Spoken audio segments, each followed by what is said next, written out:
Bickley and Marotta. Bickley and Marotta Mornings. Arizona Sports. The local sports leader.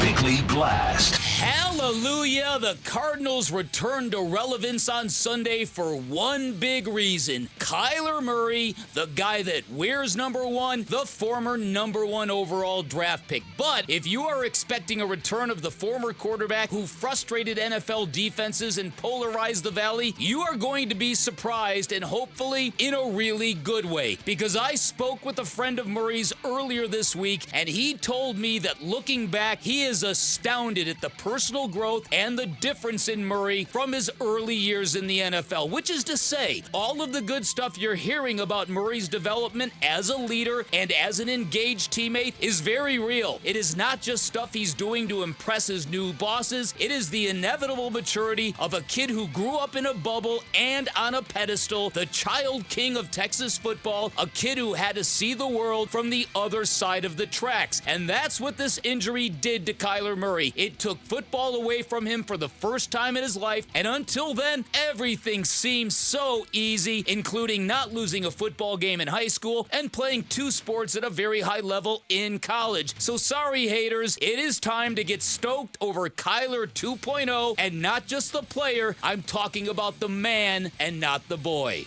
All right, today's Bickley Blast brought to you by my great friends at Chapman BMW, who make luxury attainable. Find them online at chapmanbmw.com. No incomplete passes and 5 to 8 touchdowns a game. I think the big thing is just going to be clean from an operation standpoint of decision making in and out of the huddle, communication with me, communication with his teammates, making sure that his feet are comfortable, his eyes are in the right place, and the ball is going where it needs to go. I think that's going to be a big part of getting his feet back under him as he starts to play at full speed again. It's Drew Petzing, the offensive coordinator for the Cardinals. Best case scenario for Kyler Sunday and the rest of the season. I like the first part of that. No incomplete passes and 5 to 8 touchdowns a week. Yeah. We live with that, right? Those numbers will work. What likely will happen is this will be an eye-opening experience for a lot of Cardinal fans. And a lot of Cardinal fans who have not necessarily been in the corner of Kyler Murray. I am confident he will play well. Mm-hmm. But just that elevation in quarterback play, and I talked about it earlier in the show, this 13-game stretch without Kyler Murray, the Cardinals have had to use 5 different quarterbacks. And we've seen mediocre at the top end to very poor quarterback play over those 13 games. It's going to look like a night and day difference with Kyler Murray back. Now, does it lead to wins? It might. Does it need to lead to wins? That's what we're going to get into, I think, after we see Kyler Murray against the Falcons and for the rest of this season, what it all means for the Cardinals moving forward. But that's going to be the first impression that I'm looking for. Is just the night and day difference in the quality of quarterback The body play. language. Yes. How about that? The body language. Yep. That was one of the very early things that people gravitated to, the poor body language. Has that changed? Because I'm gonna guess that it has and that it will. And I think that if you see this coming off Kyler Murray, then you're gonna know that all of this growth happens to be real. And again, I had a lengthy conversation with somebody who's been around Kyler ever since he came to Arizona. And again, the guy was stunned at the difference in him now versus any other time in his career. And as we talked about earlier, I think a lot of this is just basic maturity for a young kid that again, he lived a very sheltered, unique, idolized existence as a young athlete in Texas. You all know Friday night lights. It's a thing. Why? Because Texas football, it's outsized. Everything about it is just crazy important. Texas forever. Don't mess with Texas. So as a result here... I thought you were going to go down the road and botch the clear eyes, full hearts, can't lose. I could do that. So I'm real excited about this. I really wish that I could relocate that thought I had that Jarrett kind of shooed away from me.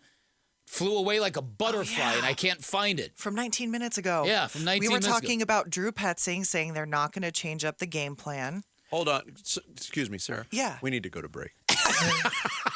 Hey, don't And take 90 seconds to ask a question when it's got to be short. Oh, Oh, you don't blame me for trying to get you to break on time, guys. So Kyler Murray I'm this Professor weekend. Carlin, and this is Radio Mechanics 101. Yeah. So the narrative around Kyler Murray, according to the national media, is that the Cardinals are done with him, that the Cardinals are going to trade him, that they're going to play him a little and then sit him down.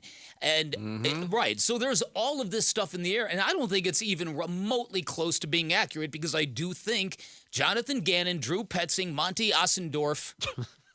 Who said that, by the way, Jared? Who was that one? Michael Lombardi. Okay, Michael Lombardi. Yeah. So Monty Ossendorf would. If I were Monty Ossendorf,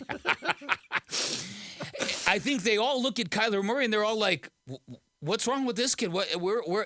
I'll bet you their experience with Kyler Murray is nothing at all like the player that they've heard about and heard whispered about. Because they probably, they're all in the NFL and they're probably like, study clause? What's the matter with that kid? And they probably look at him like, this kid is all. So my point is if Kyler Murray backs it up on the football field, I don't see this being a negative in any way, shape, or form. Now, I do understand that the Cardinals have the number 1 pick in the draft right now, and their second pick, 16? Thanks a lot, Houston. That's my point. There are a lot of people who thought that was going to be 1 and 2 now. And so now, if you were really kind of honing in on a Caleb Williams or whoever, Drake May or Marvin Harrison Jr., then you're going to be wanting to protect that. And Kyler Murray might actually win some football games here. But just I would implore everybody, the best case scenario is for Kyler Murray to come back better than he was before. As good as he was as a player, but better as a leader. That's the ideal situation. And it might happen.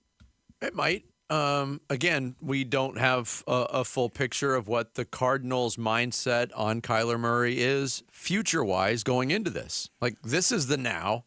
A healthy player plays football. Mm-hmm. Could he have played sooner? Probably. But there's still people around the country. Could have played a little sooner, Vinny. Yeah, could have been a little sooner. Yeah, God, I didn't even mean to do that. The jokes just write themselves after a while on this show. That's how great this radio show is. The jokes write themselves. The greatest. Yeah. But there are still people asking the question, are the Cardinals making the right move starting Kyler Murray? Here's Jeff Saturday from ESPN again. Yeah, you got to figure this out. I mean, listen, like Kyler Murray is going to be a significant cap hit if you try to get rid of. I think it's almost $50 million one way. But even if you're going to try to trade him, like people got to see that he can go play. Like they got to see that he's healthy and that he can go play. And in my opinion, he still might be your quarterback next year. Like let's not miss that point. Like this guy could come out, light it up, and you go, okay, we have our quarterback. We're still going to draft extremely high. They're not going to win a whole bunch of games even with Kyler. Like they're 1-8. So wherever they are, end up drafting. It's going to be high. Go get a Harrison Jr., right? Like let's go get a dude, right? We can go build our team around him if he is our guy. I am not of the mindset that you just go, okay, Kyler Murray's no longer our quarterback. All right, I caught the butterfly. Oh, okay, good. I caught the butterfly. All right, the butterfly is this. If you were the Atlanta Falcons... Break? Okay, let's go to break. If you were the Atlanta Falcons... You know what the Atlanta Falcons' rallying cry is going to be on defense. They're going to be, every coach in that program is going to be telling every defensive player, they think you're the soft landing. Yeah. They waited for you. Yes. They didn't want any part of Seattle. They didn't want any part of Cleveland. You're the mouse in the house. Yeah. And so that's going to be in the air as well because you know how these coaches work.